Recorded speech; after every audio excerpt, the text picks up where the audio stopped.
Ever written a Python class and felt like you were typing the same boilerplate over and over? That's exactly why data classes exist. Data classes automatically generate your __init, __reaper, and __ec methods.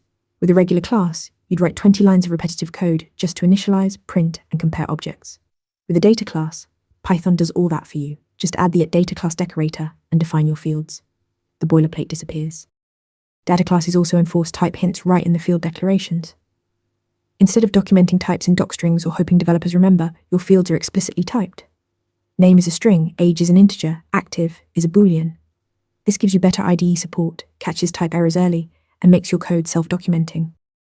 Need immutability? Add frozen equals true to your data class decorator. Now your instances are completely immutable, just like a named tuple but with cleaner syntax. Try to modify a field and Python raises an error. This is perfect for configuration objects, or anywhere you need guaranteed immutability. So when should you use a data class? When your class is primarily about storing data, not complex behavior. Think of models, configuration objects, or data transfer objects. If you're mostly holding values with minimal methods, data classes are your best friend. Bottom line, data classes eliminate boilerplate, enforce type safety, and are perfect for data-focused classes. Use them and write cleaner Python. Want more interview tips? Subscribe for new questions every week. Want to get better at answering questions like this? With Interview Mentor, you practice real interview questions out loud. You get personalized feedback and a grade on every answer, and you can track your improvement over time.